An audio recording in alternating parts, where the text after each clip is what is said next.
এই হলো deadline communications private limited. আপনারা দেখছেন এক্সপ্রেস নিউজ, খবর নেয়, খবর দেয়।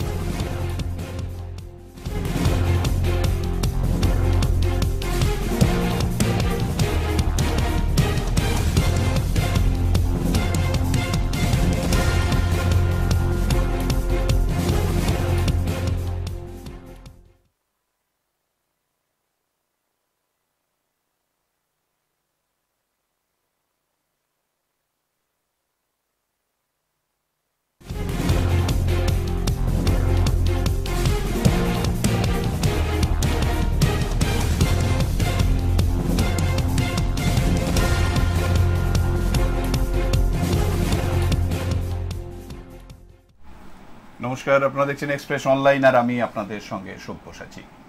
প্রত্যেক দিন বিভিন্ন বিষয় আপনাদের স্বার্থে, জনস্বার্থে আপনাদের কাছে তুলে ধরছি এবং সেই বিষয়ের চুলচেরা বিশ্লেষণও করছি। শুধু আমরা নই, আমাদের সঙ্গে বিশেষ বিশেষ অতিথিরা থাকছে যারা সেই বিষয়ের উপর ভালো বলছেন এবং তার তথ্য আপনাদের কাছে সম্পূর্ণভাবে তুলে ধরছি। আজও ঠিক তাই, এমন একটা বিষয়, সেটা হচ্ছে বিমা, ইন্স্যুরেন্স। বিমার ক্ষেত্রে মানে বিমার যে ফান্ড, সেই ফান্ডটা কত বড়, সাধারণ মানুষ একদম এক কথায় যদি বলতে যায় তাহলে তার থেকে একদম অজ্ঞ।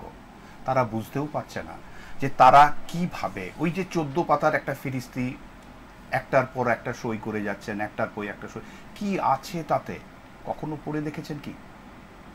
কোন মারপ্যাচের মধ্যে দিয়ে আপনাকে রাখা হয়েছে সেটা কখনো ভেবেছেন কি? এরকম অনেক সমস্যা, অনেকগুলো বিষয়। এক কথায় যদি বলি যে এই বিষয়গুলোকে আপনাদের কাছে পরিষ্কার করার জন্য আজকের এই অনুষ্ঠান আপনাদের জন্য। তো আজকের যে বিষয় সেটা হচ্ছে বিমার ফাঁদে। এই বিমার ফাঁদে যে অনুষ্ঠান করব এবং তাতে একজন এক কথায় যদি বলি যে বিশিষ্ট একজন অতিথি আমাদের সঙ্গে রয়েছেন এবং তিনি এই বিষয়ে বলার মতন জায়গায় আছেন। তিনি হচ্ছেন আয়ুব আনসারি, আইনজীবী, এবং উনি বিশেষ করে এই ইন্স্যুরেন্স ক্লেমের ক্ষেত্রেই উনি বিশেষ করে কাজ করে যান। আয়ুবদা, তোমাকে স্বাগত আমাদের অনুষ্ঠানে। স্বাগতম, শুভ সন্ধ্যা। আয়ুবদা, আমি যেটা দিয়ে শুরু করলাম আর কি, একদম প্রথম কথা, যে এই যে ধরো আমরা যখন কেউ, প্রত্যেকটা মানুষ যে কোনো ইন্স্যুরেন্সের ক্ষেত্রেই আমরা যখন ইন্স্যুরেন্স করাই, এবং আজকে তো মানে মানুষের যেভাবে শারীরিক পরিস্থিতি এবং যে বিভিন্ন সময় আমরা যেভাবে যাচ্ছি, তাতে ইন্স্যুরেন্সটা একদম প্রত্যেকের কাছে কিছু থাকুক চা না থাকুক, ইন্স্যুরেন্সটা মাস্ট হয়ে যায়। এবং তুমি যদি কোনো হসপিটালে দেখাতে যাও তাহলে মানে স্বতঃপ্রণোদিতভাবে সেই ডেস্কে যারা বসে আছে তারা তোমার কাছে এসে জিজ্ঞাসা করবে আপনার ইন্স্যুরেন্সটা কি আছে, কোন কোম্পানির আছে। এমনকি তারা বাধ্য এক এক সময় এত উতলা হয়ে পড়ে যে তারা জানতে চায় যে কত টাকার ক্যাশ করা আছে ওটাতে। মানে এই যে তাদের মানে একদম, এবং সাধারণ মানুষ সে তো তার কাছে কিছুই নেই, তার কাছে ওই কার্ডটা সে প্রত্যেক বছর একটা করে ইএমআই ওখানে দিয়ে যাচ্ছে, একটা টাকা ভরছে ইন্স্যুরেন্সের, আর সে তার সেই জায়গাটা চালিয়ে যাচ্ছে। যদি কখনো কোনো অঘটন ঘটে যায় সেই ভয়, তো সেই ভয়কে কিছু ব্যবসায়ী, কিছু সংস্থা নিজেদের আখের গোছানোর জন্য কাজে লাগাচ্ছে, মানুষের ভয়টাকে কাজে লাগাচ্ছে। আমাকে বলো, এই যে 14 পাতা, প্রায় 13 পাতা, 12 পাতা, 14 পাতা যে রুলস অ্যান্ড রেগুলেশনস থাকে, কি আছে তাতে? প্রথমেই বলি যে যারা আজকের এই অনলাইন দেখছেন তাদের প্রত্যেককেই এক্সপ্রেস নিউজ পরিবারের পক্ষ থেকে অভিনন্দন জানাই। খাঁটি প্রশ্ন করেছ, যে অনেক প্রশ্ন আছে, তার মধ্যে এটা অত্যন্ত খাঁটি একটা প্রশ্ন যে বর্তমানে যা জনসংখ্যা তার অধিকাংশ যদি স্বাস্থ্যসাথী বাদ দিই তাহলে অধিকাংশই হচ্ছে ইন্স্যুরেন্স কভারে থাকার জন্য চেষ্টা করে। এখন এই আমাদের দেশে যে ইন্স্যুরেন্স বিজনেস আছে তাতে হচ্ছে যে আগে 100% হচ্ছে যে সরকারি বদন্যতায় সরকারি কোম্পানিগুলো বিজনেস করত। পরবর্তী সময়ে বেসরকারিকরণের হাওয়াতে এখন হচ্ছে সেটা 49% বা 51% এরকম দাঁড়িয়েছে, আর উল্টো দিকটা হচ্ছে যে কর্পোরেট সেক্টর।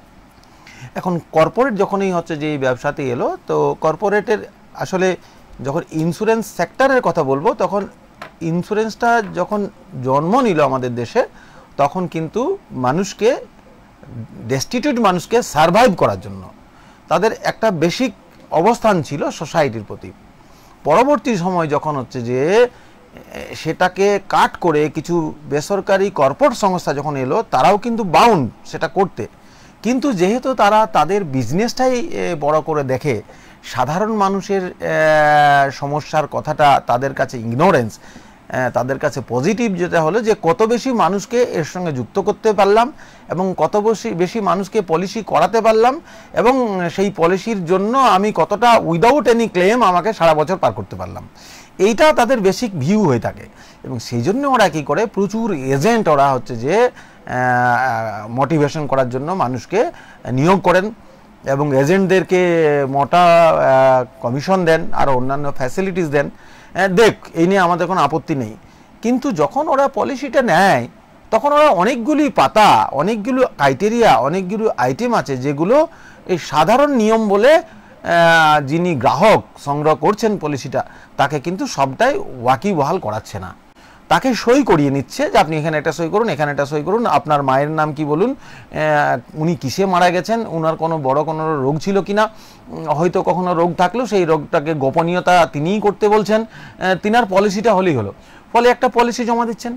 এই পলিসিটা যখন 1 বছরের মধ্যে আমাদের দেশের বিমা সংস্থার ক্ষেত্রে ক্লেম পেতে গেলে কিছু কিছু রোগ আছে যেগুলো পলিসিটার বয়স অবশ্যই 2 বছর ক্রস করতে হবে, আবার কিছু কিছু আছে 3 বছর ক্রস করতে হবে, আবার কিছু কিছু আছে যখনই এই পলিসিটা পারচেস করা হলো তখন থেকে সেটা এফেক্ট হবে।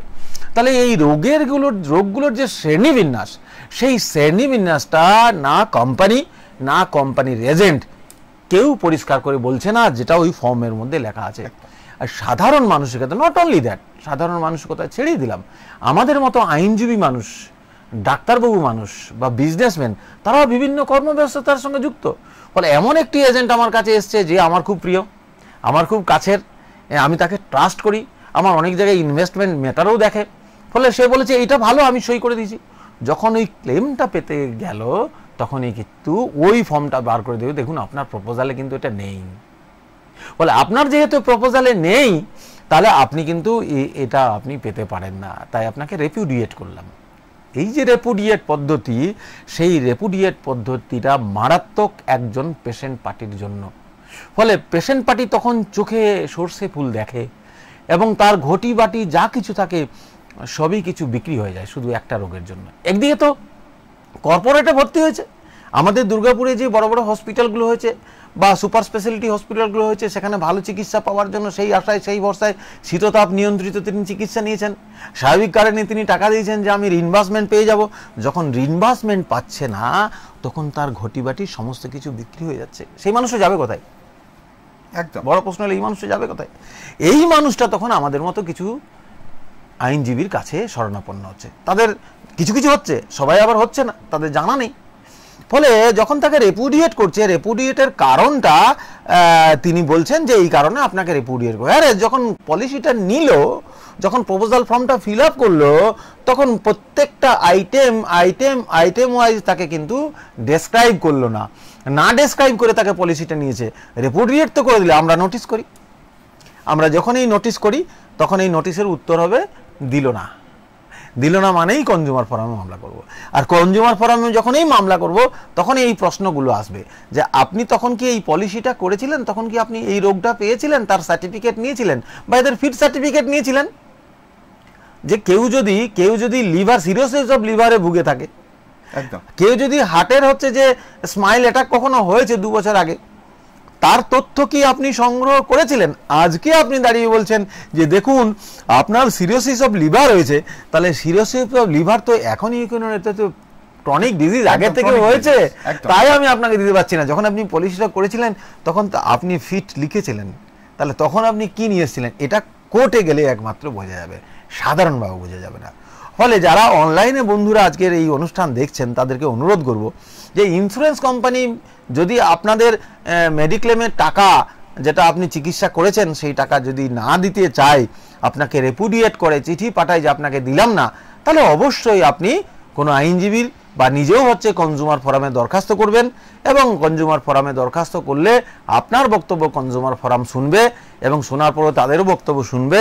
কনজিউমার ফোরামকে যদি স্যাটিসফাইড আপনি নিজে করতে পারেন ভালো, নাহলে আমাদের মতো কোনো আইনজীবীর পরামর্শ নেবেন, সেই আইনজীবীর পরামর্শে আপনি কিন্তু ওই সমস্যা থেকে আপনি সমাধান হতে পারবেন।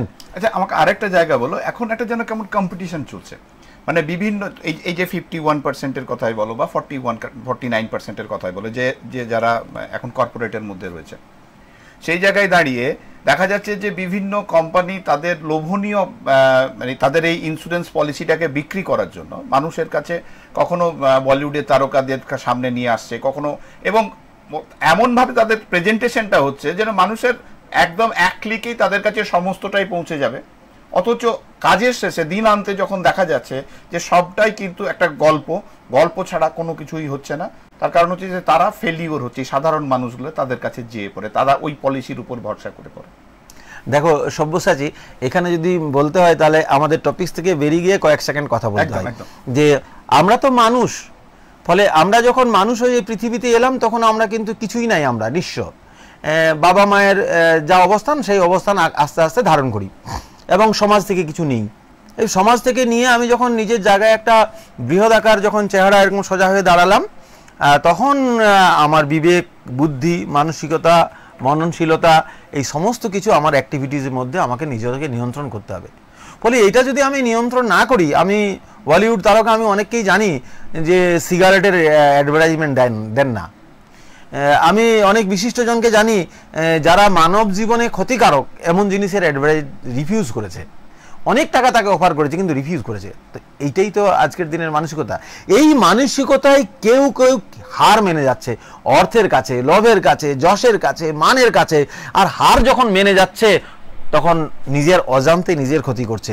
মানে আমি এখন সব দিক দিকে আমি একটা জায়গায় দাঁড়িয়েছি বটে, কিন্তু আমার প্রজন্ম পিছনে কিন্তু পড়ে আছে। আমি যা দিচ্ছি সেটা কিন্তু নোট হয়ে থাকছে, সেটা কিন্তু তারা নেবে। আর তারা যখন নেবে তখন আমার প্রজন্মও কিন্তু ক্ষতিগ্রস্ত হবে। সেটা কিন্তু আজকে আমাকে রিয়েলাইজ করা উচিত, যে রিয়েলাইজটা অনেক ক্ষেত্রে হচ্ছে না।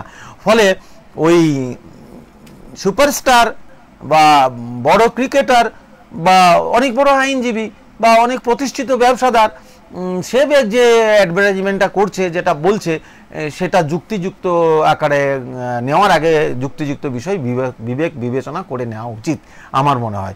সিগারেট খাওয়া প্যাকেটেও লেখা আছে কিন্তু মানুষ খায় বটে।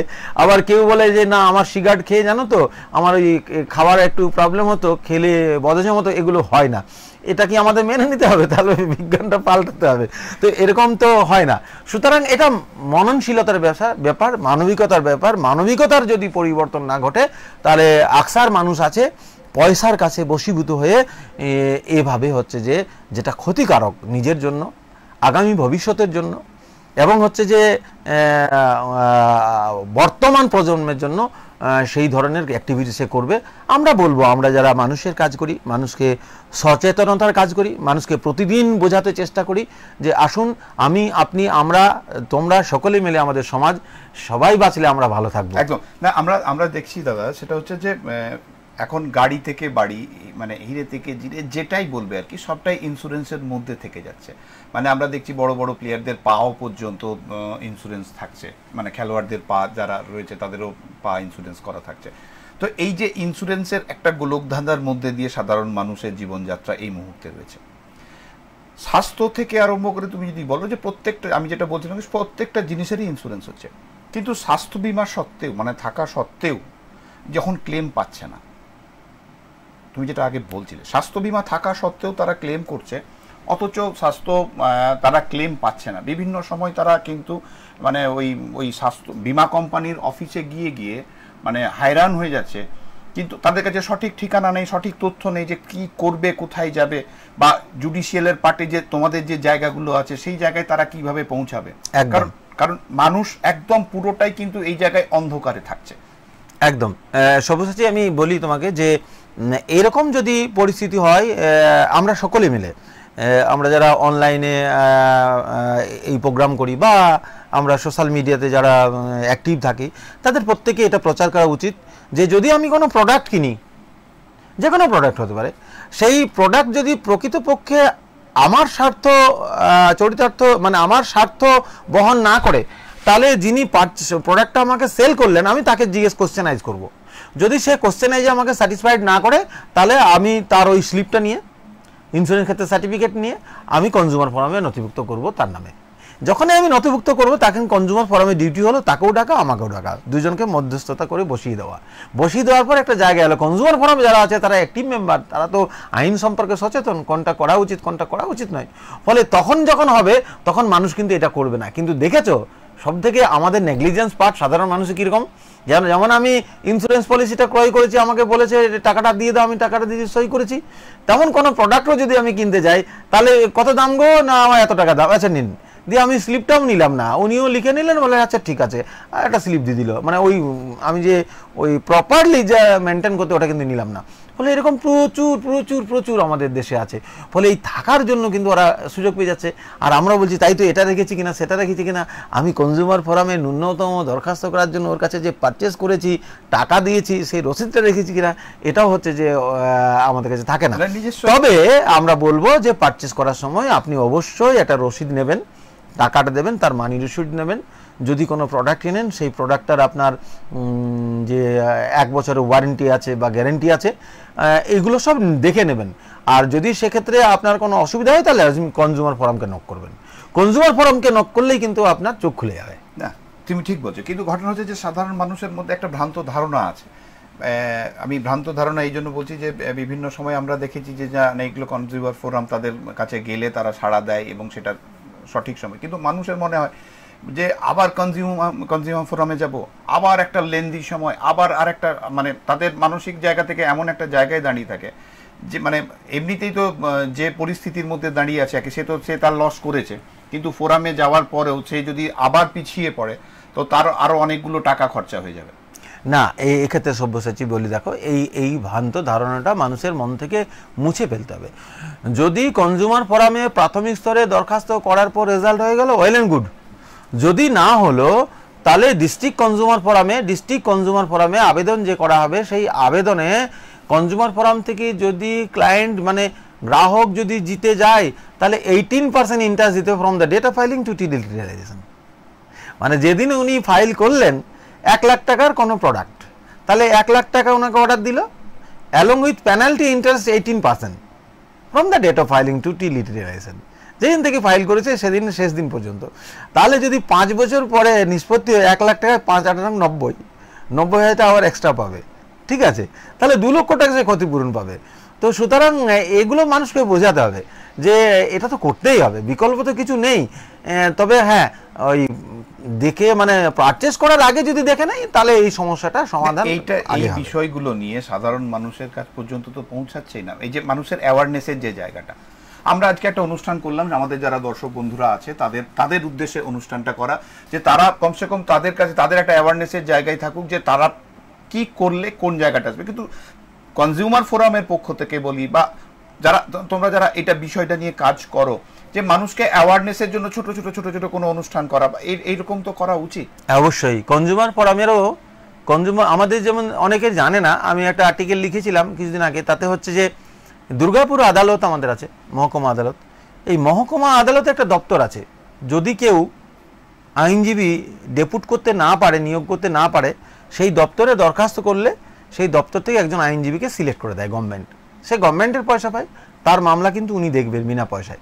সেক্ষেত্রে কি হবে, তিনি আর্থিকভাবে দুর্বল হতে হবে, তার সার্টিফিকেট কে দেবে না, পঞ্চায়েত হলে পঞ্চায়েত প্রধান দেবে, মিউনিসিপ্যালিটি হলে মেয়র দেবে বা কাউন্সিলর দেবে, এমএলএ দেবে, এমপি দেবে, সংসদ দেবে, রাজ্যসভা সংসদ দেবে, যে উনি আর্থিকভাবে দুর্বল, ডেস্টিটিউট হতে হবে। আর ওটার চেয়ারম্যানকে না এডিশনাল ডিস্ট্রিক্ট সেশন জাজ, আমাদের দুর্গাপুরের ফার্স্ট কোর্ট। এটা অনেকে জানে না, এটাই বলে গভর্নমেন্টের এইটা আছে, প্রজেক্টটা আছে, এটা কিন্তু অনেকে জানে না। তাহলে যদি আমরা বা ওদের একটা ডিপার্টমেন্ট আছে, তাদেরও বিভিন্ন রকম মেলাতে, বিভিন্ন রকম আচার অনুষ্ঠানে তাদের স্টল করে মানুষকে কনভিন্স করা, মানুষকে প্রচারের মধ্যে নিয়ে আসা, এই কাজটা তাদেরও করার কথা, তারাও ঠিকমতো করে না।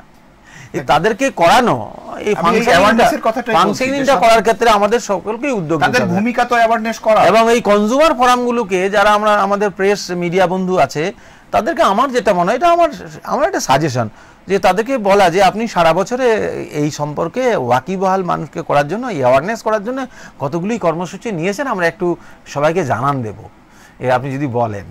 বা এই যিনি এই আইনি সহায়তা সেন্টার আছে দুর্গাপুরে, সেখানেও একটু বলা যে আপনি অ্যাওয়ারনেস নিয়ে দুর্গাপুর সাব ডিভিশন এতগুলো এত বড়, আমাদের বিশেষ করে Durgapur municipal corporation Kolkata municipal corporation থেকেও বড়, ওয়ার্ডের দিক থেকে নয় কিন্তু ইয়ের দিক থেকে, এলাকার দিক থেকে, এরিয়ার দিক থেকে, ফলে এত বড় এলাকা জুড়ে এইরকম একটা প্রতিষ্ঠান আছে, তো তার জন্য কতগুলো মাসে বা বছরে কতগুলো অ্যাওয়ারনেস করেছেন সেই তথ্য যদি আপনাদের একটু দেন, তাহলে এগুলো আমরা যদি তাদেরকে মাঝে মধ্যে নক করি তাতেও তাদের সেন্টিমেন্টের লেগে তারাও তার কিছু করতে পারে। তা আমার বলি মহামান্য আদালতে যারা আছেন, যারা এই বিষয়গুলো দেখেন, আমার মনে হয় এই দুটো দপ্তরকে বিশেষ করে অ্যাওয়ারনেসের ক্ষেত্রে মানুষকে সজাগ করার জন্য পদক্ষেপ গ্রহণ করতে হবে। কারণ এই প্রজেক্টটা যখন এলো তখন কিন্তু প্রথম শর্ত হলো মানুষ এই প্রজেক্টটা তো জানে না, এই প্রজেক্টটা মানুষের কাছে নিয়ে যেতে হবে। যারা ডেস্টিটিউট, যারা এই প্রজেক্টটা অ্যাচিভ করবে, যারা পেতে পারে, যারা সাহায্য পেতে পারে, তাদের কাছে এই প্রচারটা স্প্রেড করতে হবে। তাহলে শুধুমাত্র ওখানে 3 জন কি 4 জন লোক বসে আছে তাদের ক্ষেত্রে কি সম্ভব? না, আপামর জনসাধারণের কাছে যদি পৌঁছাতে হয় তাহলে ছাত্র, যুব, শ্রমিক ঐক্য, বিভিন্ন স্বেচ্ছাসেবী সংস্থা, বিভিন্ন ধর্মীয় সংস্থা, যারা মানুষের সেবায় কাজ করে, দল মত নির্বিশেষে, জাতি ধর্ম নির্বিশেষে সবাইকে কিন্তু এই প্রজেক্টটা নিয়ে কিন্তু আমরা মানুষকে অ্যাওয়ার করতে পারি। যদি আমরা করতে পারি তাহলে কিন্তু দুর্গাপুরে আমরা একটা সাফল্যের নজির স্থাপন করতে পারবো। সেই সাফল্যের নজির কিন্তু আমরা গোটা পশ্চিমবঙ্গকে বলতে পারবো যে দুর্গাপুর পেরেছে, তোমরাও পারবে, সকলেই পারবে। সুতরাং এটা করা উচিত। আচ্ছা, আমরা তো স্বাস্থ্য বীমা নিয়ে কথা বললাম, আমি একটু এবারে অন্যদিকে যাই। সেটা হচ্ছে যে এই যে পথ দুর্ঘটনার পরে কিভাবে ইন্স্যুরেন্স ক্লেম হবে? রোড অ্যাক্সিডেন্ট এখন প্রত্যেক দিন, মানে এমন কোনো দিন নেই যেদিন খবরের কাগজে বলো বা টিভি চ্যানেলে বলো যে রোড অ্যাক্সিডেন্ট হচ্ছে না। প্রত্যেকটা দিন বিভিন্ন জায়গায়, আর এবং প্রত্যেকটা মুহূর্তে যে রোড অ্যাক্সিডেন্টগুলো হচ্ছে মানে কোনো না কোনো মায়ের কোল খালি করে দিচ্ছে। এই যে পরিস্থিতি, সেই জায়গাটাকে তো একটা মানুষ চলে গেল, টাকাটা বড় কথা নয়, কিন্তু যেটা সিস্টেম, আমি সেই সিস্টেমের থেকে দাঁড়িয়ে বলছি যে পথ দুর্ঘটনায় ইন্স্যুরেন্স ক্লেমের ক্ষেত্রে সেই বাড়ির মানুষ, মানে সেই পরিবারের লোকজন কোথায় কিভাবে আবেদন করবে? বলি সব্যসাচী, দেখো আমাদের দেশে 1988 সালের একটা মোটর ভেহিকেলস আইন ছিল। সেই আইনটা এখন প্রচুর অ্যামেন্ডমেন্ট এসেছে। পুরনো আইনে যে মামলা আছে সেই মামলা চলছে, সেই পুরনো আইনে হবে। এখন এই যে আইনটা আমাদের দেশে এলো, যে ধরো একটা লোক সাইকেল নিয়ে বা ছোট গাড়ি নিয়ে যাচ্ছিল, পিছন থেকে ধাক্কা হলো বা সামনে থেকে ধাক্কা হলো, লোকটা ফাটাল ইনজুরি হলো, সাবসিকুয়েন্টলি মারা গেল। তাহলে মারা গেলে তাহলে ওই পরিবারের তিনি একমাত্র উপার্জনকারী ব্যক্তি। তাহলে সে তো মারা গেল, ড্রাইভারের এগেনস্টে তার একটা ক্রিমিনাল কেস হলো, সেটা চলবে, সাক্ষী সাবুত হবে, সেক্ষেত্রে পানিশমেন্ট যদি ড্রাইভার পেলো তাহলে তার জেল হলো। কোর্ট অনেক সময় ক্ষতিপূরণ সামান্যতম ড্রাইভারকে মালিককে দেয়, সেটা দিলে তার পরিবার পেল, কিন্তু এজ এ হোল পরিবারটা একদম ডেমোলাইজড হয়ে গেল। তাহলে এই ক্ষতিপূরণটা কোথা থেকে দেবে? সেই জন্য আমাদের দেশে এই আইনটা ছিল, আছে এখনো, যে যদি কেউ পরিবারের মারা যায় তাহলে সেই পরিবারের যে লোকটি মারা গেলেন তার বয়স কত, তার পরিবারের কতজন ডিপেন্ডেন্ট ছিল, সে পরিবারকে চালাতে গিয়ে কত টাকা সে উপার্জন করত, কখনো অথেন্টিকেশন আসে, কখনো আসে না, কখনো দোদুল্যমানতা থাকে, এর উপর ভিত্তি করে একটা কম্পেনসেশন মোটর অ্যাক্সিডেন্ট ক্লেম ট্রাইব্যুনালে মামলা করলে সেক্ষেত্রে একটা কম্পেনসেশন পেতে পারে। সেই যে কম্পেনসেশনটা পাবে, সেই কম্পেনসেশনটা পাওয়ার ক্ষেত্রে আগে একটা অবস্থানে ছিল, ওই যে বললাম যে অধিকাংশটাই বেসরকারীকরণ ইন্স্যুরেন্স সেক্টরটা। ফলে ইন্স্যুরেন্স সেক্টরটা বেসরকারীকরণ হয়ে যাওয়ার জন্য তারা কি করছে, যখনই কোনো কম্পেনসেশনের ম্যাটার কোর্টে গিয়ে আপিল ফাইল হচ্ছে, ফাইল হয়ে যাওয়া যে টাকাটা, ধরো একটা লোক মারা গেল, তার পরিবার কম্পেনসেশন চাইলো 20 লক্ষ টাকা, তাহলে 20 লক্ষ টাকা যখনই নোটিশ গেল, আইন অনুসারে 20 লক্ষ টাকা ওই কোম্পানিকে, যে কোম্পানি ইন্স্যুরেন্স পলিসি থাকবে সেটা ফিক্সড ডিপোজিট করে রাখা থাকবে না, যদি সেই টাকাটা ব্লক করে রাখা থাকবে, সেই টাকাটা যদি ডিগ্রি হয় তাহলে উইথ ইন্টারেস্ট সহ ওই পরিবার পাবে। এবারে যখন ডিগ্রিটা হচ্ছে তখন ইন্স্যুরেন্স কোম্পানি হয়তো 20 লক্ষ টাকা ক্লেম ছিল, ইন্স্যুরেন্স কোম্পানি দেখা গেল যে 15 লক্ষ টাকা দিল, এবং along with simple interest from the date of filing to realisation, তাহলে 15 লক্ষ টাকা, তার সঙ্গে আর কিছু ইন্টারেস্ট। কিন্তু কোম্পানি কি করলো, কোম্পানি 20 লক্ষ টাকা ফিক্সড ডিপোজিট করে রাখলো। ফিক্সড ডিপোজিট মানে যদি যতদিন টানতে পারবে, যদি 7 বছর 8 বছর টেনে দিল, শুধু তাই নয়, লেটেস্ট আমার কাছে একটা তথ্য এসেছে যে কোম্পানি ওই যে 20 লক্ষ টাকা ব্লক করলো, ওই ব্লক করার টাকাটার থেকে মিউচুয়াল ফান্ডে খাটাচ্ছে। মিউচুয়াল ফান্ডে খাটিয়ে 3 বছরে, 3.5 বছর, 4 বছরে সে ডবল করছে। আর এদিকে দিনের পর দিন নিয়ে যাচ্ছে, টাইম নিয়েছে। একজন লয়ারকে রেখেছেন, তিনি টাইম নিয়ে যান, আজকে এটা নেই, কালকে সেটা নেই, কালকে ওটা নেই, এই করে করে দিনের পর দিন 7 বছর হয়ে গেল, 8 বছর হয়ে গেল, 9 বছর হয়ে গেল, 10 বছর হয়ে গেল, 15 বছরও পুরনো মামলা, এখনো আমার কাছে অনেক মামলা আছে। ফলে তারা কি করছে, ওই 20 লক্ষ টাকাটা 15 বছরে 5 টাইম বাড়িয়ে নিয়েছে, তাহলে 1 কোটি টাকাই করে নিয়েছে। পেমেন্ট কত করবে? 15 লক্ষ, অ্যালং উইথ 6% ইন্টারেস্ট ধরে নিতে হবে যে আরও লাখ 3, তাহলে 18 লক্ষ 20 লক্ষ টাকা হচ্ছে সে পেমেন্ট করবে। তাহলে যে সোশ্যাল সিকিউরিটির প্রশ্নে অনেক বড় জিজ্ঞাসা চিহ্ন তাদের জন্য করা যেতে পারে সব্যসাচী। সেই জন্য আমি বলছি যে কষাস হতে হবে আমাদের সবাইকে। ক্লেমটা করে, যেমন আমাদের দেশে আইন আছে যে 90 দিনের মধ্যে তোমার যা বক্তব্য সেটা জানাতে হবে। 90 না দিনে জানালে আরও 30 দিন, 120 দিনের মধ্যে জানাতে হবে, না হলে 150 দিন, না হলে 180 দিন লাস্ট টাইম, তার মধ্যে তোমাকে জানাতে হবে। তুমি যদি না জানাও তাহলে তোমার কোম্পানির বিরুদ্ধে একতরফা ডিগ্রি করে আমি তোমার অ্যাকাউন্ট থেকে অ্যাটাচ করে নেবো। তো এই যে কষানটা দেওয়ার, এই কষানটা দেওয়ার মেশিনারির দুর্বলতা, মানে আমি আমাদের মানে বিষয়টা ওই জন্য ওই জায়গায় যে মানে বিমার ফান্ড, যে ফান্ডটা এই সংস্থাগুলো পেতে রেখেছে আর কি, এবং সাধারণ মানুষ থেকে আরম্ভ করে সবাই জ্ঞানত বলো অজ্ঞানতই বলো, তারা ওই ফান্ডেই পা দেয়, এবং ফান্ডে পা দেওয়ার পর মানে তাদের যে ক্লেমের যে জায়গাটা, সেখান থেকে কিন্তু তারা নিরাশ ছাড়া আর কিছুই হয় না। তোমার সব্যসাচী মনে পড়ছে কথাটা, এই যে ফান্ড বলছো, এই যে 16টা 17টা কোম্পানি, আমি থ্রোলি বলে দেবো, মানুষ, সাধারণ মানুষ এই নামগুলো শুনেই না। ইউনিভার্সাল শ্যাম্পু কোম্পানি নাম, লিবার্টি জেনারেল ইন্স্যুরেন্স কোম্পানি, মানুষ শোনে না এইগুলো। বাজাজ শুনেছে, রিলায়েন্স শুনেছে, ওরিয়েন্টাল, ন্যাশনাল, ইউনাইটেড, এগুলো শুনেছে, 4টা সরকারি, বাকি সব বেসরকারি। এই বেসরকারি ইন্স্যুরেন্স কোম্পানিগুলো কি করছে, একটা ছোট্ট কোথাও দোকান নিয়েছে, সেখানে বিজনেসটা করছে, কোনো কিছু নেই, অনলাইনে বিজনেস হয়ে যাচ্ছে। যখন চিঠি পাঠাচ্ছে কোর্টে, চিঠি নট সার্ভ, রিটার্ন খুঁজে খুঁজে আমাদের মতো লয়াররা জান কাহিল হয়ে যাচ্ছে যে ওকে যতক্ষণ না নোটিশটা নেওয়াতে পারছি বাদীকে, ততক্ষণ পর্যন্ত মামলা এগোবে না।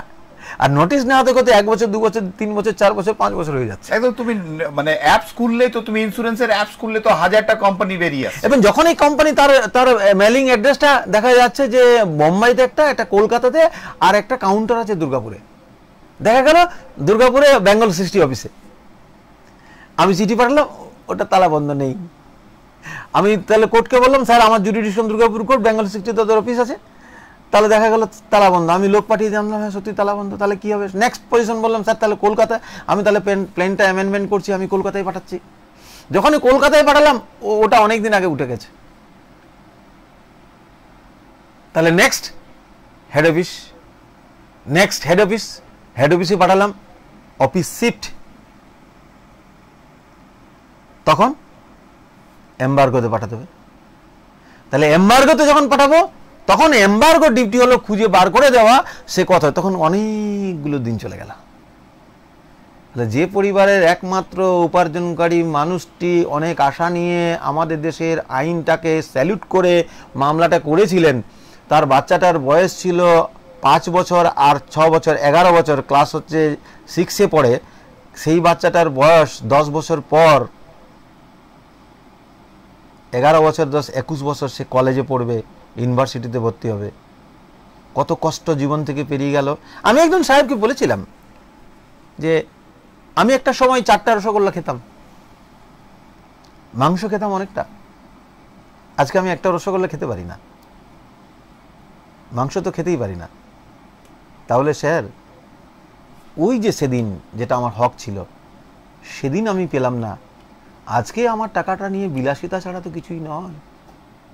তাহলে এই যে আইনের পেরিফেরি, আইনের চালাকি, কৌশল, সুকৌশল, এই করার সুযোগ দিচ্ছে আমাদের দেশেরই কিছু আইন, ধরার মতো জায়গা আছে, কিন্তু সেটা ইমপ্লিমেন্ট কে করবে? এই ইমপ্লিমেন্ট করার ক্ষেত্রেই হচ্ছে যথেষ্ট ত্রুটি থেকে যাচ্ছে। আমরা সকলেই মেরে যদি চেষ্টা করি সেই ত্রুটি সংশোধন করে নেওয়ার, তাহলে আমাদের মনে হয় যে আমরা সকলেই কিছু উন্নতি ঘটাতে পারবো। লেটেস্ট যা পজিশন হয়েছে এখন মোটর অ্যাক্সিডেন্ট ক্লেম কেসের ক্ষেত্রে, যে নতুন আইন হয়েছে, নতুন আইনে একটা লোক ইনজুয়ার্ড হলো বা একজন লোক মারা গেল, কোথায় মারা গেল না, লোকটি মারা গেল ভাইজাকে চিকিৎসা করতে গেছে বা সিএমসি ভেলোরে চিকিৎসা করতে গেছে, সেখানে ফিরে আসার পর অটো অ্যাক্সিডেন্টে বা কোনো অ্যাক্সিডেন্টে মারা গেল, ডেড বডি নিয়ে বাড়ি এলো, দাহ কার্য হলো, মামলা ফাইল করতে হবে উইদিন 6 মান্থ, উইদিন 6 মান্থ, যেটা 1988 সালের আইনে সেটা উঠে গেছিল, ওই টাইমিংটা উঠে গেছিল। এখন বলছে 6 মাসের মধ্যে ফাইল করতে হবে। যদি 6 মাসের পরে ফাইল করে একদিন পরে, তাহলে the application should be rejected, not entertain, specifically বলা আছে। তাহলে একটি লোক মারা গেল বা একটি লোক ইনজোর্ড হলো, তাহলে ইনজোর্ড হওয়া লোকটা হসপিটালে 6 মাসের অধিক সময় দিয়ে একটা টাকসেন লাগিয়ে শুয়ে আছে, পিছনে বেড শুরু হয়ে গেছে, বউ ডেলি আসে আর যায়, ও ওটা করবে না মামলা করবে? আমাদের দেশে আইন পাস হয়েছে, কিছু তো বলার নেই। তাহলে এই যে আইনের জটিলতা তৈরি হলো নতুন আইনে, আমি তো মনে করি যে এত বেশি পরিমাণে প্রাইভেট সেক্টর এসে ইন্স্যুরেন্স ব্যবসা করার জন্য, কর্পোরেট সেক্টরকে সুযোগ পাইয়ে দেওয়ার জন্য সাধারণ ভিক্টিমরা এখানে ডিপ্রাইভ হবে। একদম। আচ্ছা, এই যে রিজেক্টের কথা তুমি বললে, এই রিজেক্ট হলে তখন সেই মানুষটি কি করবে? তার কিচ্ছু করে নেই, আইনে বলেছে রিজেক্ট হবে।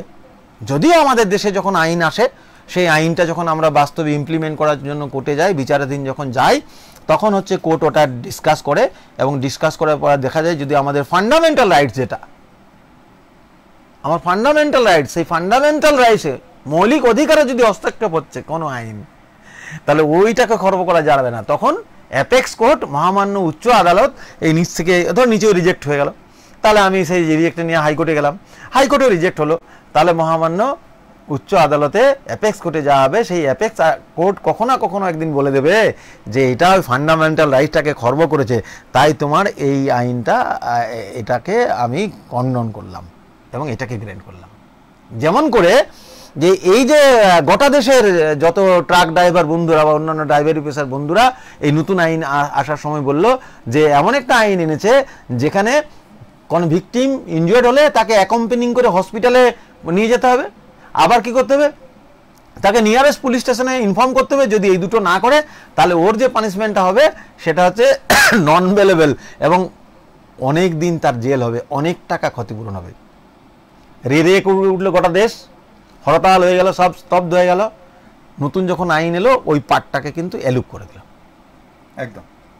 বিএনএস যখন এলো, তখন ওই পার্টটাকে এলুপ করে দিল। আইন যখন এলো, তখন যদি আমরা, মিডিয়া, সমাজের বিভিন্ন স্তরের মানুষ সেটাকে ইমপ্লিমেন্ট করতে গিয়ে মানুষ ক্ষতিগ্রস্ত হচ্ছে, এটা যতক্ষণ না চোখের সামনে আসছে, ততক্ষণ পর্যন্ত যারা আইন প্রণয়ন করে তারা দেখতে পায় না। ওই দেখার কাজটা আমরা সকলে করি। আমি তোমাকে বলি, তোমারই একটা কেসের কথা আমার মনে পড়ে গেল। আমার কাছে আজকে একটা সকালে তথ্য এসেছে, সেই তথ্য অনুযায়ী বলি। দুর্গাপুর থানার অন্তর্গত ওয়ারিয়া আইসিতে 1 এপ্রিল 2024 একটি মেন গেটের কাছে একটি রোড অ্যাক্সিডেন্ট হয়। আমি যদি ভুল না বলি, তাহলে কেস নাম্বার হচ্ছে, এফআইআর নাম্বার হচ্ছে 171/2024।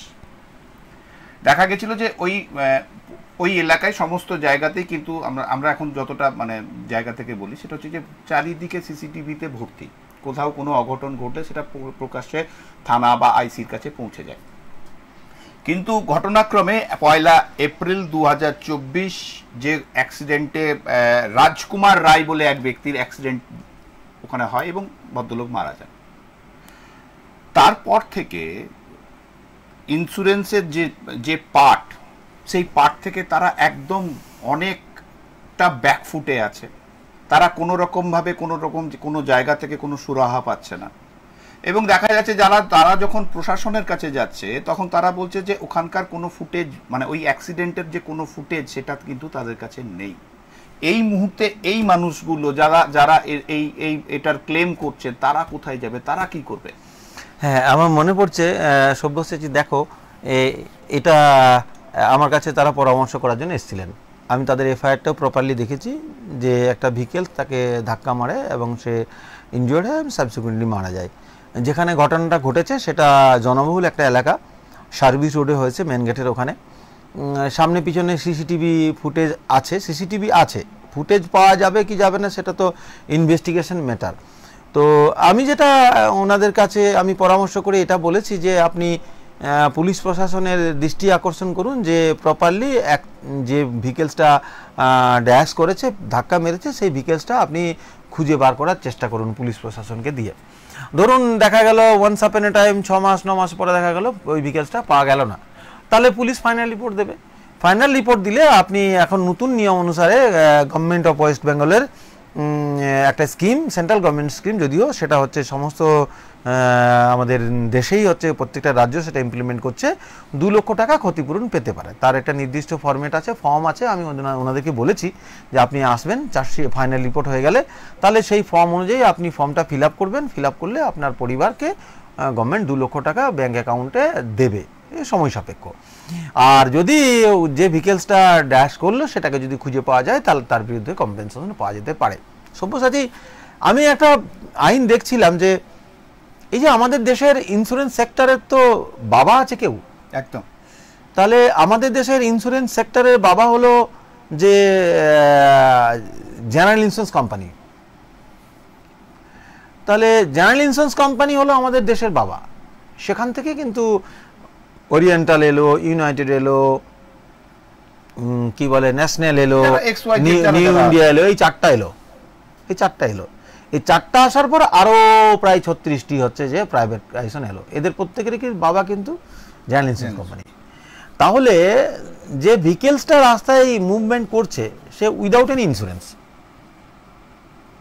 তাহলে আমি প্রুভ করতে পারছি, ভেহিকেলটা আমি টেস্ট আউট করতে পারলাম না, আমি প্রুভ করতে পারছি ভেহিকুলার অ্যাক্সিডেন্টে মারা গেল, তাহলে why not general insurance company liabilities নেবে? তার তো ডিউটি ওই ভেহিকেলসটাকে ইন্স্যুরেন্স করা। ধরে নিলাম ট্রেস আউট হলো না, তাহলে ট্রেস আউট যদি না হয় তাহলে ভেহিকেলসটা তো ইন্স্যুরেন্স ছিল, ধরে নিতে হবে আমাকে, ছিল ইন্স্যুরেন্স, যেটা liable by general insurance company. তাহলে আমি জেনারেল ইন্স্যুরেন্স কোম্পানির বিরুদ্ধে একটা মামলা করবো, আমি প্ল্যানিং করেছি। নিচের কোর্টে হারবো, হাইকোর্টেও হারতে পারি, সুপ্রিম কোর্টে গিয়ে একটা তার রেজাল্ট মনে হতে পারে, এটা আমি ভাবছিলাম। এবং আমি স্টাডি করছিলাম, হ্যাঁ ঠিকই তো, যে যদি আমাকে রাস্তায় গাড়ি প্লে করতে হয়, চালাতে হয়, তাহলে আমার সেই গাড়িটার অবশ্যই ইন্স্যুরেন্স থাকতে হবে। এই ইন্স্যুরেন্সটা আমাকে কোথা থেকে নিতে হবে? না রেপুটেড ইন্স্যুরেন্স কোম্পানি থেকে, হোয়াট এভার মেবি সেটা প্রাইভেট, হোয়াট এভার মেবি সেটা হচ্ছে যে সরকারি, এবং তাদের বাবাকে না জেনারেল ইন্স্যুরেন্স কোম্পানি। এই জেনারেল ইন্স্যুরেন্স কোম্পানির ডিউটি হচ্ছে যে তুমি পলিসিটা সেল করো, যারা থাকবে তাদের কাছ থেকে তাকে সেল করতে হবে, তাহলে তাকেও পেমেন্ট করতে হবে। গভর্নমেন্ট যদি এটা দৃষ্টিভঙ্গিটা নিয়ে আসে যে জেনারেল ইন্স্যুরেন্স কোম্পানি যখনই মানুষে হচ্ছে পারচেস করবে ভেহিকেলস, তখন জেনারেল ইন্স্যুরেন্স কোম্পানির খাতে থার্ড পার্টি ক্লেমের জন্য একটা টাকা জমা দিতে হবে। এখন তো মানুষ দিচ্ছে, এই যে মানুষ গাড়ি কিনছে প্রথম বছরে তো ট্যাক্স দিচ্ছে 50,000 টাকা, এখন তো 5 বছরের ইন্স্যুরেন্স দিয়ে, এটা আবার একটা কৌশল, এটা বলতে গিয়ে ভুলে যাচ্ছি, তো আমি টাইম তোমার আছে কিনা জানি না। এই যে 5 বছরের ইন্স্যুরেন্স নিচ্ছে, বলছে 5 বছর আপনি যান, আপনার 5 বছর নিয়ে নিছি, ও বেজায় খুশ, 5 বছর নিচ্ছে। 1 বছর comprehensive package policy first party 1 বছর, বাকি হচ্ছে যে 4 বছর থার্ড পার্টি মিনস গাড়িটা যদি চুরি হয়ে যায়, গাড়িটা যদি ভেঙে যায় তাহলে পাবে না, ড্রাইভার ওনারের যদি কোনো অ্যাক্সিডেন্ট হয়ে মরে যায়, ফুটে যায়, পাবে না, যদি কাউকে ধাক্কা মারো তাহলে সে পাবে। অথবা তুমি বলছো যাও 5 বছর তুমি সিকিউরড, তুমি সিকিউরড নয়, প্রতি বছর ফার্স্ট পার্টিটাকে রেনুয়াল করতে হবে। বলছে না কিন্তু টাকাটা নিয়েছে তোমার 5 বছর ইন্স্যুরেন্স করে দিয়েছি, 5 বছর, এই তাহলে একটু ছাড় দিয়ে দাও, ঠিক আছে 200 টাকা ওখান থেকে ছাড় দিয়ে দাও, কমিশনের টাকা ছাড় দিয়ে দাও, দিয়ে দিল, ও বক খুশ। আমি যখন জিজ্ঞেস করলে হ্যাঁ গো তোমার ইন্স্যুরেন্স কাগজ আছে, বললো হ্যাঁ বাবু ইন্স্যুরেন্স তো আমার 5 বছরের ইন্স্যুরেন্স, দেখি কি কাগজ আছে। কে মারা গেছে? ওই যে জ্বালাচ্ছিল সেই মালিক, সেই ড্রাইভার কুকুর বাঁচাতে গিয়ে মারা গেছে। এখন নতুন আইনে বলেছে মাত্র 350 টাকা দিলে 15 লক্ষ টাকা ক্ষতিপূরণ পাবে, কেউ ধাক্কা মারতে হবে না, নিজেই যদি গাছে ধাক্কা মারে, কুকুরকে বাঁচাতে গিয়ে স্কিড করে পড়লো, হেড ইঞ্জুরি হলো, মারা গেল, ওর পরিবার 15 লক্ষ টাকা পাবে। যখন এই পলিসিটা দেখছি, পড়ে স্টাডি করে দেখছি, ও মা, ও তো 1 বছর ল্যাপস হয়ে গেছে, আর করেছে রেনু, ফার্স্ট পার্টিটা রেনু করেছে, বলে না করিনি, তুমি 5 বছর বলেছে। আমি বলে এই পর্যন্ত ছিল, 1 বছর ও তো পেরিয়ে গেছে, আর হলো না। এই যে ফাঁদ, এই ফাঁদের হাত থেকে বাঁচানোর জন্য যেমন করে যারা গাড়ি বিক্রি করছে তাদেরকেও বলতে হবে, তারাই পলিসিটা তো করে দিচ্ছে, তাদেরকেও বলতে হবে, যিনি এআরটিও রেজিস্ট্রেশন করছেন তাকেও বলতে হবে, সবাইকে যদি বলতে হবে 5 বছর comprehensive package policy first party করতে হবে তোমাকে, এই ভ্যাংচিবাজি চলবে না। 1 বছর এই নিলাম, তারপরে তোমার এটা চলবে না। ভয়ঙ্কর বিষয় ঘটছে। এর হাত থেকে বাঁচার জন্য তো অ্যাওয়ারনেস দরকার। আর অ্যাওয়ারনেস যখনই দরকার, মাঝে মধ্যে তোমাদের এটাকে অনেকে ভয় করে, ওটাকে স্টিকটাকে কি বলে, বুমটাকে ভয় করে, ওইটাকে খুব ভয় করে। যারা দুর্নীতিপরায়ণ, দুর্নীতিগ্রস্ত, তাই এটাকে ঘামতে শুরু করে দেবে। আমার দেখা অনেক তো ঘামতে শুরু করে দেবে। তো এটা মাঝে মধ্যে তোমাদের সকলকে করতে হবে। আর আমরা এই সুযোগ পেলে বলি মানুষকে অ্যাওয়ারনেস করি। সুতরাং ঠিক, তোমরা তোমাদের পার্ট থেকে করছো। কিন্তু আরেকটা জায়গা, সেটা হচ্ছে যে আমরা দেখছি আর কি, যে রাস্তায় যেসব গাড়িগুলো চলছে ইন্স্যুরেন্সের ক্ষেত্রে বা পেপারসের ক্ষেত্রে, বেশিরভাগই কিন্তু বড় গাড়ি বা যার পারমিট নেই, এগুলো এরকম রেগুলার কিন্তু হয়ে আছে। এবং সেদিকে কিন্তু প্রশাসনের যে সেইভাবে তৎপরতা, প্রশাসনের কিন্তু একটা জায়গা থেকে এটাও কিন্তু একটা লস প্রজেক্ট, সেদিকে নজর নেই একদম। আমরা এই কারণেই বলি যে আমার যেমন ইন্স্যুরেন্সের পলিসিটা, আমার হেলথ ইন্স্যুরেন্স পলিসিটা জুলাই মাসের 26 তারিখ ল্যাপস হয়ে যাবে। তো আমাকে জুন মাসের 26 তারিখ থেকে আমাকে করে অ্যালার্ট করে যে আপনার পলিসিটা শেষ হয়ে যাবে। কখনো ফোন করে, কখনো মেসেজ দেয়, কখনো মেল আসে কন্টিনিউ। তো আমাদের দেশে এত বড় সেক্টর গভর্নমেন্ট, তাহলে যিনি যেখানে আরসিটা আছে, রেজিস্ট্রেশনটা আছে, তো তিনি তো ছবির মতো দেখতে পাচ্ছে কোনটা নাই কোনটা, অটো সিস্টেম করে দিলেই হবে যে আপনার ভ্যালিড শেষ। এই মাসে আমার কতগুলো দুর্গাপুরে ভ্যালিড নেই। আমি যদি দেখি এই মাসের হচ্ছে, এখন আমরা 31 তারিখ কথা বলছি, আজ দিনটা শেষই ধরলাম যে আগস্ট মাসের 10 তারিখে আমার কতগুলো ভ্যালিড শেষ হয়ে যাচ্ছে, কোন কোন বিষয়গুলো ভ্যালিড শেষ হয়েছে আমি তাদেরকে ইনফর্ম করলাম। তারা এলো না 5 তারিখ পর্যন্ত। আমি 5 তারিখে এই নোটিশ দিতে পারি, ওর মেলে দিতে পারি, ওর মোবাইলে দিতে পারি। নট অনলি দ্যাট, আমি পুলিশকে লিস্ট দিতে পারি। নট অনলি দ্যাট, তারা এজেন্সি রাখতে পারে। যদি কর্পোরেট যদি রিকভারি এজেন্ট রাখতে পারে, বাউন্সার রাখতে পারে, তাহলে সরকার এত টাকা লস করছে, মানে সদিচ্ছার অভাব, ইমপ্লিমেন্টেশনের অভাব। একদম। এই যে লোকটি মারা যাচ্ছে, সে তো সরকার তো by the people for the people. একদম। তাহলে তাই যদি হয়, তাহলে এটা করছে না কেন? একজন লোক ট্যাক্স ফাঁকি দিয়ে যাচ্ছে তো যাচ্ছে, ইন্স্যুরেন্স নেই তো নেই, পারমিট ফিটনেস নেই তো নেই। তাহলে এই সার্বিক যা অবস্থা চলছে, এই অবস্থার হাত থেকে বাঁচার জন্য আমার যেটা মনে হয়েছে যে সরকারি সংস্থায় যারা বসে আছে, আসি যায় মাইনা পায়, কাম করিলে উপরি পায়, এই মানসিকতা থেকে বেরিয়ে আসতে হবে। আমি তোমাকে একদম মানে আরেকটা জায়গাতে আসতে চাইছি, সেটা হচ্ছে যে আমরা অনেকেই এই বিষয়টা সম্বন্ধে জানি, আবার অনেকেই জানি না। সেটা হচ্ছে যে আমরা প্রত্যেক দিন দেখছি যে বিভিন্ন সময়, আজ গতকালও বোম্বেতে একটা ঘটনা ঘটেছে, কলকাতায় ঘটছে, দুর্গাপুরে ঘটছে। আমরা মানে গোটা দেশে জুড়ে যে বিষয়টা, সেটা হচ্ছে যে আমরা দেখি যখন যে গ্যাসের সিলিন্ডার আসছে, আমরা একটা জায়গায় 2টো সিলিন্ডার বুক করে রাখি, ঘরে গ্যাস হয়, রান্না, এখন গ্যাস ছাড়া তো কোনো কিছুই নেই। তো সেই জায়গায় দাঁড়িয়ে একটা গ্যাসের সিলিন্ডার যখন আমি নতুন আমার নামে যখন বুক নিই আর কি, আমি যখন ওটার অথরিটি হই, তখন সেই সিলিন্ডারের উপরে 40 থেকে 50 লক্ষ টাকার একটা ইন্স্যুরেন্স হয়।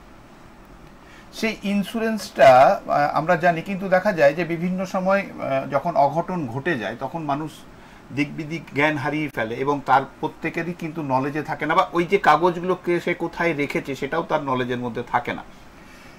এবং তার ক্লেমের জায়গা থেকে এই অঘটন ঘটে গেলে, যে বড় কোনো দুর্ঘটনা ঘটে গেলে সে কি করবে, সে কোথায় যাবে? তার কাছে তো ধরো সেই মুহূর্তে, কারণ দেখা যায় যে তখন ওই সংস্থা, যে সংস্থার ওই গ্যাস, তারা তো তাদের পাইপের থেকে আরম্ভ করে মানে অথরাইজ পাইপ কিনা, অথরাইজ রেগুলেটর কিনা, এই বিভিন্ন বিষয়গুলোর উপর তারা নজর রাখে। কিন্তু দেখা যায় যে অঘটন ঘটে গেল, বা তখন তো তাদের কাছে আর কিছু নেই, সেই মুহূর্তে তারা কি করবে? দেখো সব্যসাচী, তুমি দুর্দান্ত একটি প্রশ্ন করেছ। আমার জীবনে দেখা রাত 9:30, আমি নির্দিষ্টকরণ করছি না, কোনো একটা থানা থেকে একটি ফোন, স্যার এরকম একটা ইনসিডেন্ট ঘটেছে, একটা জায়গাতে যিনি ডিস্ট্রিবিউটার্স, তিনি রাত্রেবেলা সন্ধ্যের দিকে সিলিন্ডারটা দিয়ে এসছে। রাত্রে যখন 9টার সময় গৃহকর্তা বাড়িতে ঢুকেছে, তখন দরজা খুলে গ্যাস চালাতে গেছে, কট ফায়ার হয়েছে এবং সিলিন্ডারটা বাস্ট করেছে, গোটা ঘর জ্বলে গেছে, ওই পরিবারের 5 জন লোক মারা গেছে। কি হবে? আমি তাকে বললাম যে আপনি এফআইআর নিন, এফআইআর করুন, অবশ্যই এফআইআর করবেন, কার এগেনস্টে করব। আমি একটা পরামর্শ দিলাম, আমি টিভির পর্দায় তা বলছি না, সুপিরিয়রদের সঙ্গে কথা বলে পরামর্শ করে করুন। কেসটা হলো, কেসটা চার্জশিটও হলো, আসামি ধরা পড়লো। আসামি তো কেউ হবে, পরিবারের লোকজনরা কিছুদিনের মধ্যে আমার সঙ্গে যোগাযোগ করে। আমি বললাম এটা উকিলের কোনো বিষয়বস্তু না, এটা আপনারা নিজেরাই করতে পারেন, যদি উকিল কখনো লাগে তাহলে তখন বলবেন। আমি পথ বললাম যে আপনারা যেখান থেকে এই কানেকশনটা নিয়েছিলেন তাদের সঙ্গে যোগাযোগ করুন, ওদের কাছে একটা ফর্ম আছে, আর থানায় যে অভিযোগ করেছিলেন সেই অভিযোগের কপি সঙ্গে দেবেন। লোকগুলো মারা গেছিল, তার ইনকোয়েস্ট হয়েছে, সুরত হালনামা তৈরি হয়েছে, পুলিশ বর্ণনা লিখেছে কীভাবে হয়েছিল, আর পোস্টমর্টমের রিপোর্টটা দেবেন, দিয়ে আপনি ফর্মটা ফিল আপ করে পাঠাবেন। ফর্মটা ফিল আপ করে পাঠানোর পর ওরা একটা ক্লেম ফর্ম দেবে, ক্লেম ফর্ম দিলে আপনি ডিউলি ক্লেম ফর্মটা ফিল আপ করে পঞ্চায়েতের হয়তো রেকমেন্ডেশন পেতে হতে পারে যে লিগেল ইয়ার্স কারা, সেটা জমা দিলে দেবেন, জমা দিলে আপনারা ক্ষতিপূরণ পাবেন, যা শিডিউল ক্ষতিপূরণ আছে সেটা পাবেন। যদি এর অন্তরায় হয়, যেখানে যা কাগজ দেবেন তার কপিগুলো রাখবেন, তখন আমি এটা নোটিশ করব, সেই নোটিশে যদি উত্তর না হয় তাহলে কনজিউমার ফোরামে মামলা করব, সেই মামলাতে আপনি টাকা পয়সা পাবেন, ক্ষতিপূরণ পাবেন। তো আমার কাছ পর্যন্ত আর আসতে হয়নি, তারা প্রত্যেকেই ক্ষতিপূরণ পেয়েছে। ভেরি রিসেন্ট দুর্গাপুরে মনমোহিনী গ্যাসের ওখানেও এরকম একটা অ্যাক্সিডেন্ট হয়েছিল, তো তাদের ক্ষেত্রেও সেম বিষয় ছিল এবং তারা প্রপারলি তাদের ক্ষতিপূরণ তারা দিয়েছে। ফলে মানুষের জানা নেই, এইগুলো জানা উচিত। প্রথমত হচ্ছে যে আমরা অবশ্যই সেফটি অ্যান্ড সিকিউরিটির প্রশ্নটার ক্ষেত্রে বেশি ওয়াকিবহাল করাবো মানুষকে। যারা গ্যাস সিলিন্ডার বিক্রি করে তারা এখন আর তার বলেই না, ডেমো ওই হলো আর কি, সবাই শিখে গেছে, সবাই জেনে গেছে। এইটুকুই নয়, আমরা আমাদের নেগলিজেন্সির জন্য আর কি, আমাদের পাইপটা লিক হয়েছে বা পাইপটা নষ্ট হয়েছে, আমরা বাজার থেকে যে কোনো জায়গা থেকে পাইপটা এনে লাগিয়ে নিই, আনরেপুটেড পাইপ এনে লাগিয়ে নিই, একদম একদম একদম। তো সেই জন্য আমার মনে হয় যে এক্ষেত্রে অ্যাওয়ারনেসটাও যেমন করতে হবে, আর মানুষ যদি এরকম দুর্ঘটনার কবলে পড়ে তাহলে সেই পরিবারটা ক্ষতিপূরণ পেতে পারে, এবং সেটা হচ্ছে নির্দিষ্ট ফর্ম ফিল আপ করলেই ক্ষতিপূরণ পাবে। ভেরি রিসেন্ট বড়জোড়াতে একটা ইনসিডেন্টে তার ছেলে মারা যায়, সে কম্প্রোমাইজ করে কিছু ক্ষতিপূরণ পায় মোটর সাইকেল অ্যাক্সিডেন্টে, কিন্তু মোটর সাইকেলটা একটা ইন্স্যুরেন্স ছিল, যেটা বললাম আমি 15 লক্ষ টাকার ক্ষতিপূরণ। সে ছুটে বেড়াচ্ছে 1 বছর ধরে, কেউ সুরাহা দিতে পারেনি কোথা থেকে কিভাবে পাবে। সর্বশেষ আমার কাছে এসেছিল, আমি দেখলাম যে তোমার তো অনেক দিন হয়ে গেছে, তুমি ক্ষতিপূরণ পাবে। আমি একটা চিঠি করে দিলাম কোম্পানিকে, চিঠি করে দিলাম, চিঠি করে দেওয়ার পর সেই চিঠি কোম্পানিকে পাঠানো হলো, কোম্পানি কিছুই বলছে না। আমি একটা আরটিআই করলাম যে এই তারিখে আপনাকে এই দিয়েছিলাম, এটা আপনি কি অ্যাকশন নিলেন, যদি কোনো অ্যাকশন নিয়েছেন তাহলে জানান, আর যদি না নেন কেন করেননি সেটা জানান। ওই চিঠিটা পাওয়ার পর উনি একটা ক্লেম ফর্ম পাঠিয়েছেন, তাতে কিছু ক্রাইটেরিয়া কাগজপত্র চেয়েছেন, আর একটা এক্সপ্লানেশন চেয়েছেন কেন ডিলে হলো আপনি আমাদের জানাতে। আমি এক্সপ্লেনেশন আমি চাইবো, তোমরা তো জানো এফআইআরটা পেয়েছে, তখন ইন্টিমেশন, তোমরা নোটিশ পেয়েছিলে, তোমরা কেন করেনি।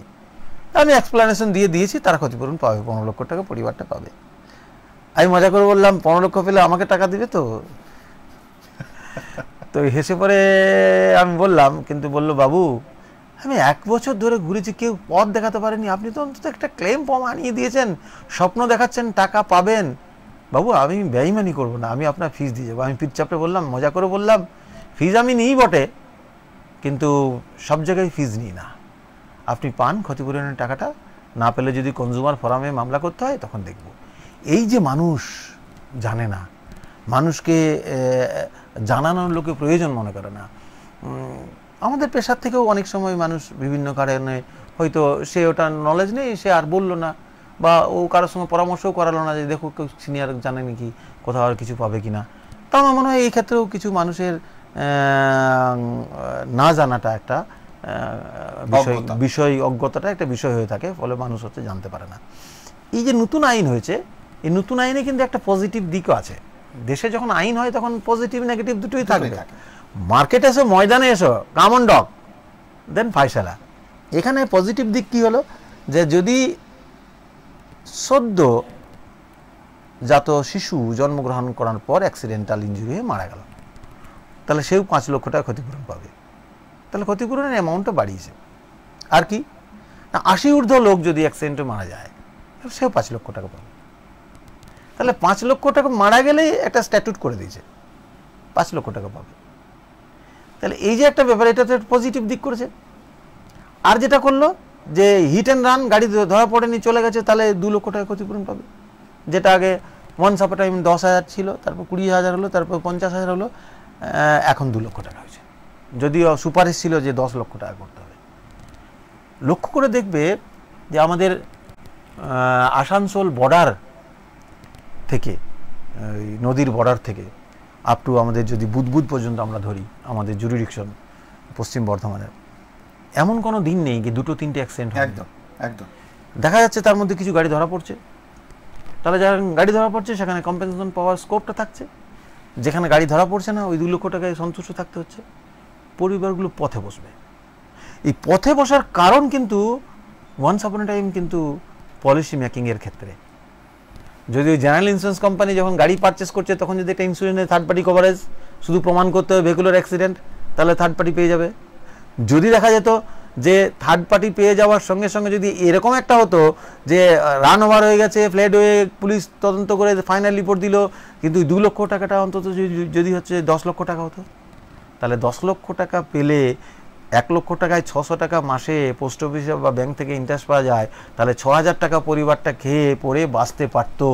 তাহলে এই জায়গাটা কিন্তু অজ্ঞতার ক্ষেত্রে কত টাকা কত দিকে চলে যাচ্ছে, চোখ ফেরালেই আমরা তো বলতে গেলে অনেক কথা বেড়ে যাবে। ফলে সেইটা থেকে কিন্তু আমরা বাঁচতে পারতাম, এই পরিবারগুলোকে বাঁচাতে পারতাম। একদম একদম আমাদের সময় আয়ুবদা একদম সময় শেষ হয়ে গেছে। তার মধ্যে থেকেও বলি দর্শক বন্ধুদের উদ্দেশ্যে এটা যে আয়ুবদার যে বক্তব্য, যে তথ্য আপনাদের কাছে তুলে ধরলো বা আমরা যে বিষয়গুলো নিয়ে আজকে আলোচনা করলাম, তাতে একটা বিষয় সেটা হচ্ছে যে আমরা বেশিরভাগ ক্ষেত্রেই যেসব টার্মস অ্যান্ড কন্ডিশন যেগুলো এই সংস্থাগুলি দেয়, তাতে কিন্তু আমরা খুব যদি ভালো করে পরখ না করি তাহলে কিন্তু আমরা সবসময় ব্যাকফুটে থাকবো। তাই যাই করবেন ইন্স্যুরেন্সের ক্ষেত্রে একটু পরখ করে নেবেন, এবং যে বিষয়গুলো কিভাবে ক্লেম করা যায়, যেভাবে আছে সিস্টেম, সেই সিস্টেমে চলুন। আশা করছি কেউ, আর আমরা কমসে কম যারা আজকের এই অনুষ্ঠান দেখলাম তারা কখনো এই ফাঁদে পড়বো না, এটা মানা যেতেই পারে। এই বলে আজকের অনুষ্ঠান শেষ করলাম। আজকের মতন নমস্কার।